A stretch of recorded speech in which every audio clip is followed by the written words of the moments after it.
Ողջույն, Civilnet-ի տաղավարում այսօր հյուրընկալել եմ հակամարտությունների կարգավորման մասնագետ Հրայր Բալյանին։ Ողջույն, պարոն Բալյան։ Ողջույն ձեզ։ Շատ ուրախ եմ հերթական հնարավորության համար ձեզ հետ զրուցելու։ Ինչպես միշտ խոսելու ենք խաղաղության, պատերազմի ռիսկի, տարածաշրջանային իրադրության մասին, բայց համատեքստը այսօր մի քիչ այլ է, որովհետև շատ արագորեն մոտենում ենք խորհրդարանական ընտրություններին, քարոզարշավը պաշտոնապես չի մեկնարկել, բայց արդեն արկա է քաղաքական ուժերի օրակարգում հայտարարություններ են հնչում իհարկե գլխավոր հարցերից մեկը խաղաղությունն է եւ հենց այս հարցն է որ ամենաշատն է շահարկվում կարծում եմ գլխավորապես իշխող ուժի քաղաքացիական պայմանագրի կողմից իդեմս վարչապետ Նիկոլ Փաշինյանի որը պարբերաբար հայտարարում է եթե քաղաքացիական պայմանագիրը չընտրվի առաջիկա ընտրություններում լինելու է պատերազմ նույնիսկ ժամկետ է նշում լինելու է սեպտեմբերին այս կապակցությամբ ծավալուն հոդված է գրել Civilnet-ում եւ նշում եք որ պատերազմով վախեցնելը վտանգավոր է ժողովրդավարության եւ անվտանգության համար խնդրեմ մեր հեռուստադիտողների համար մի փոքր փակագծերը բացեք ինչ նկատի ունեք ինչպես է վտանգում Կարևոր հարցը այն է որ խաղաղություն կամ պատերազմը գախյալ չեն մեկ անցի ընդրվելով կամ չընդրվելով հունիսի ընտրություններում մեջ կամ ոչ մեկ ուրիշ տեղ նույնն էր պատահում Հունգարիա երբ որ Հունգարիո վարչապետը Ուրբանը ոչ դուրս տրվեցավ իր պաշտոնից ինքն ալ կօգտագործեր խաղաղության գործընթացը մասնավորապես Ուկրաինայո խաղաղության գործընթացը թե պատերազմ սկսպանա երկրին եւ այլն Վրաստանում էլ է նույն մարտավարությունը ժամանակին ճիշտ չի ասիկա որովհետեւ խաղաղությունը գախյալ է գարկմը շատմը դվյալներ է սկսելով ուրեմն Թրացի երկրին Ադրբեջանի ներքին քաղաքական տնտեսական հարցեր են բայկարներ են թե ինչ հարցեր ունեն ուր գտանի այս հարցերը այդ երկիրը եւ ինչ պայմաններու դակ է որ խաղաղության կմեկնի Ադրբեջանը եւ ինչն է որ գրնա իրեն թրթել պատերազմի մեկնելու որովհետեւ իր ներքին հարցերը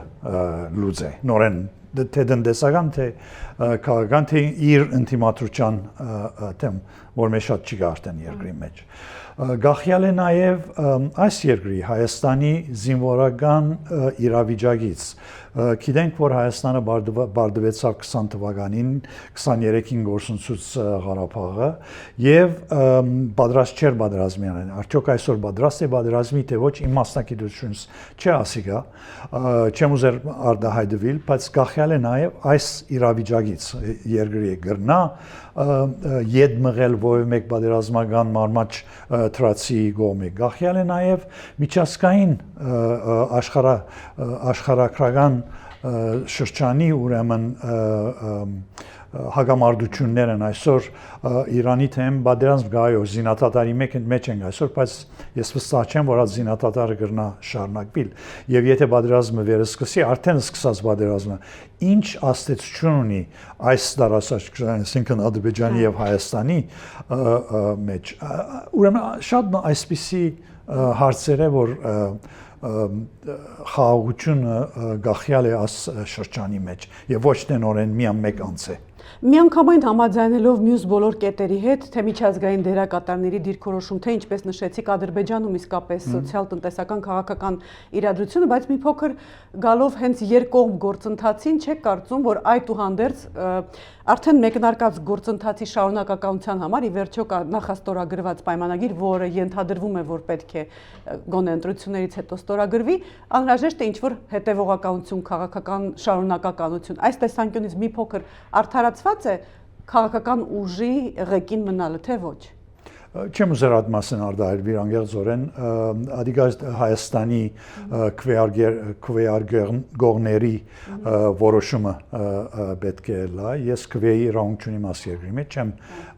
ասեր թե արդարացված է թե ոչ բայց մի պետք է ասեմ որ կան փաստողումներ այդ նախաստորագրված համաձայնագրի մեջ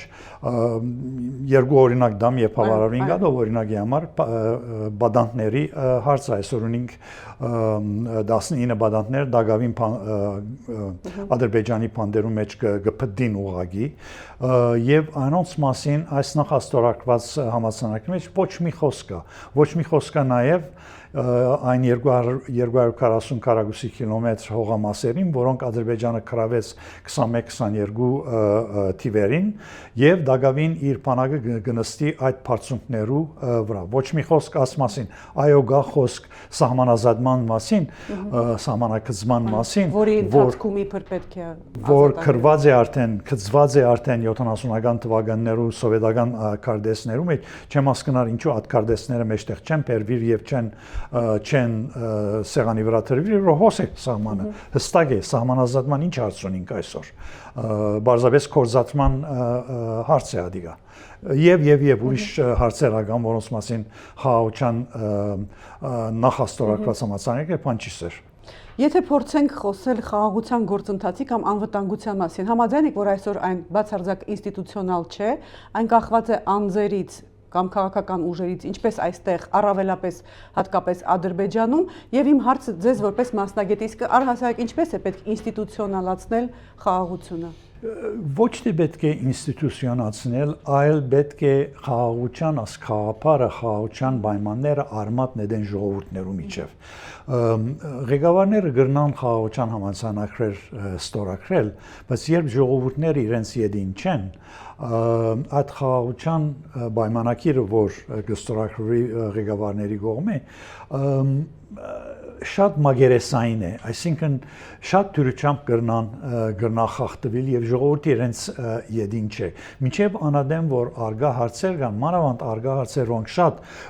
գհուզեն ժողովուրդը, ասպարակային մեր կողմէ հայ ժողովրդին, հայությունը պիտի չընդունի, որ խաղաղություն գոյություն ունի Ադրբեջանի եւ Հայաստանի միջեւ։ Երկու օր առաջ հենց այս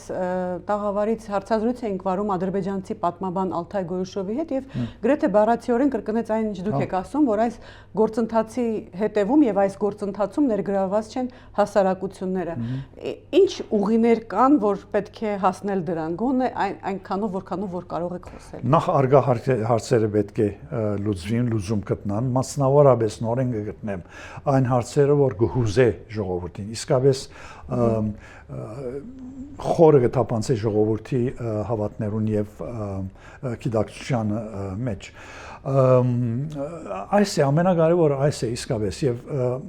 աս հարցերը եւ մինչեւ անադեմ, որ չեն լուծված, դժվար որ ժողովուրդները համոզվին։ Հիմա օրինակ մարնենք, թե ինչպես 90-ական թվականներուն եւ վերջը, երբ ղեկավարությունը թե աստեղի թե Ադրբեջանի փորձեց որոշ փոխզիջումներու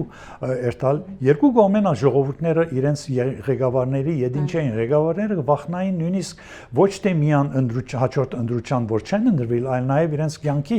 մասին մտահոգություն ունեին, որ գնա ժողովուրդը իրենց կյանքը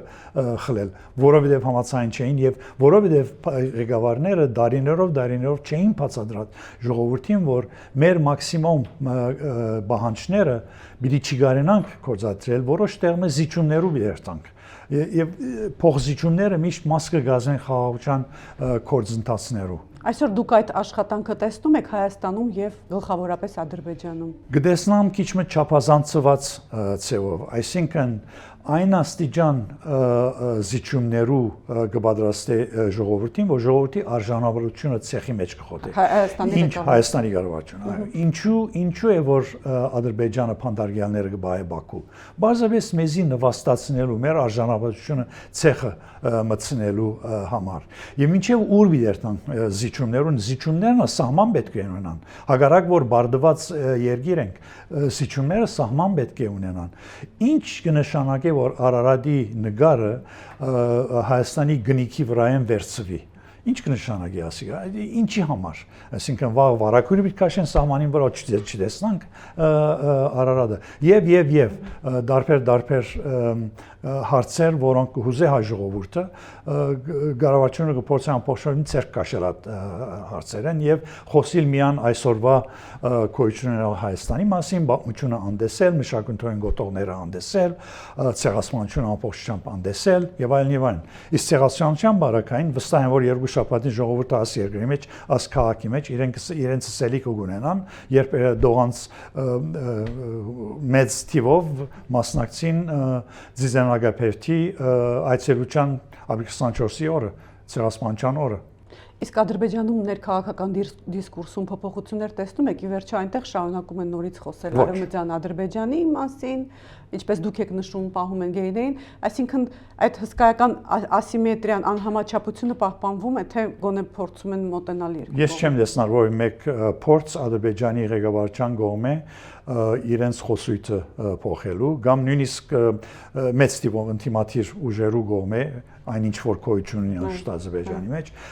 ովև մեկ չեմ տեսնար, թե պիտի գարենան, որ կփորձեն իրենց աթին խոսույցը Սյունիքը իրենցն է, Զանգեզուրը իրենցն է, Սևանալիջը իրենցն է, Երևանը նույնիսկ Ադրբեջանի պատմության մաս կգազմի եւ այլն, չեմ տեսած ասվիսի բան։ Եվ դատելով այս ամեն ինչից ճիշտ եմ հասկանում, որ ընդհանուր առմամբ թերահավատ եք, որ ինչ որ բան կկնքի Ադրբեջանը, եթե որևէ բան չի փոխվում իր իրական դիրքորոշման մեջ։ Անկեղծորեն չեմ ուզեր նախատեսել, թե կկնքի, թե ոչ, կնքելը չէ որ կարևոր է։ Գնքելը չէ կամ ստորագրելը չէ որ կարևոր է, այո կարևոր քայլ մնե, բայց չի վերջանա ադով։ Եթե պիտի Ադրբեջանի ղեկավարությունը շարունակե իրենց ինչսեն մաքսիմալիստ մոդեցումը Հայաստանի վրա, ադիգա խաղաղության նշան չէ ինձ համար։ Այսօր հիմնական զսպիչ գործոնը Վաշինգտոնն է։ Զսպիչ գործոնը այո, Ադրբեջանը եթե անցյալ դարվա սկիզբը ապրիլ ամիսներուն Ադրբեջանը պատրաստ էր Սյունիքի վրա հարցերների եւ ասես կոչված Զանգեզուրի կորիդորը վերցնելու զենքի ուժով, ինչպես վերցուց զենքի ուժով Ղարաբաղը։ Միակ բանը որ միակ դվյալը որ նվազագույնը հետացկեց զինվորական այդպիսի գործողություն անալ Թրամփի միջամտությունն էր։ Թրամփի միջամտությունը Թրիպի միջոցով եւ խաղաղության դաշնակցի նախաստորագրումով։ Ինչն էլ իր հերթին, ինչպես հասկանում ենք, Իրանի շուրջ ծավալվող զարգացումների համատեքստում կարող է շատ փոփոխական լինել։ Շատ փոփոխական կրնա լինի։ Ընդհանրապես ձեր գնահատականը Իրանի պատերազմի։ Ինձ համար իմ հասկացողությամբ մենք շատ վտանգավոր իրավիճակի մեջ արժեվ կգտնվենք այսօր։ Ամերիկան չգիտեր թե ինչու պատերազմին մասնակցեցավ։ Թրամփը ներողություն գարձեք թե Նեթանյահուին Իսրայելի ղեկավար Նեթանյահուին ցերկը խաղալիք դարձած են։ Ամերիկան մեկ նպատակ չգիտեր ինչ նպատակ կհետաբնթե։ Իսրայելը շատ հստակ գիտե թե ինչ նպատակ կհետաբնթե։ Ամբողջ երկրի Իրանի երկրի գործանումն է որ կհետաբնթե։ Եթե այդ է իրենց նպատակը փնավ մեր շահին չի կար, եթե անգենված բանը ասենք մասնադել է Իրանը կամ ռեժիմի փոփոխություն ունենել է, բիդի չի հաջողին, չեն գնար հաջողիլ միան օթային հարձակումներով եւ ամեն բարակայի վտանգավոր գացության մեջ կգտնվենք այսօր մեր տրացի երկրի հարձակումներով պատճառով։ Եվ շատ վերլուծաբաններ ենթադրում են, որ շարունակության դեպքում, եթե Իրանը ավելի ուժեղացված դիրքերով դուրս գա այս պատերազմից, կրկին սա կարող է շատ լավ լուրջ լինել մեր այս համաձայնությունների համար։ Ինչ եք կարծում։ Ես կգասկածեմ, որ Իրանը ավելի ուժեղ դուրս կգա այս պատերազմից։ Իրանը դգարացած դուրս եկած է, բայց միևնույն adեն հաղթական դուրս եկած է, որովհետև մյուս երկուքը Ամերիկան եւ Իսրայելը չհաջողեցան իրենց նպատակներուն հասնել, ինչ որ լա այդ նպատակները, չհաջողեցան հասնել այդ նպատակներուն։ Իրանը այսօր ռեժիմը կշարունակվի, այո, ավելի անփորձառու ղեկավարներու կողմէ ավելի երդասարդ ղեկավարներ, բայց եւ նաեւ պետք է ասել Իրանի տնտեսությունը շատ վնասներ դրեց աս հարցակումներու ռմբակոծություններու պատճառով, որոնք իսկապես բادرազմական ոչրակոծություններ են պետք է ասել օրենքի միջազգային օրենքի համենայնիվ, որովհետև ոչ զինվորական թիրախներն է որ դուժեցին ամենաշատ դպրոցներ, շենքեր, բնակարաններ, շենքեր եւ այլն գամուրջներ ավելի դգար դուրս բիկա Իրանը այս բادرազմին ուրեմն ամեն ցեվով դարաշրջանը ավելի վտանգավոր վիճակով դուրս բիկա ուրիշ հարցն ագա որ մասն չենք խոսի Իրանալ մեր հայ համայնքներն են Իրանի եւ Լիբանանի մեջ Լիբանան նույնպես բادرազմը հսկայական վնասներ հասցուց եւ միլիոն ավելի դեղահանվածներ իսկ մեր քաղաքներու վիճակի ինչ է ով կհարցնի աս երկրեն ովը մեկը կհարցնի մեր քաղաքներու վիճակը ինչ եղավ այնտեղ ինչ օգնություն պետք ունենք եթե գիշեք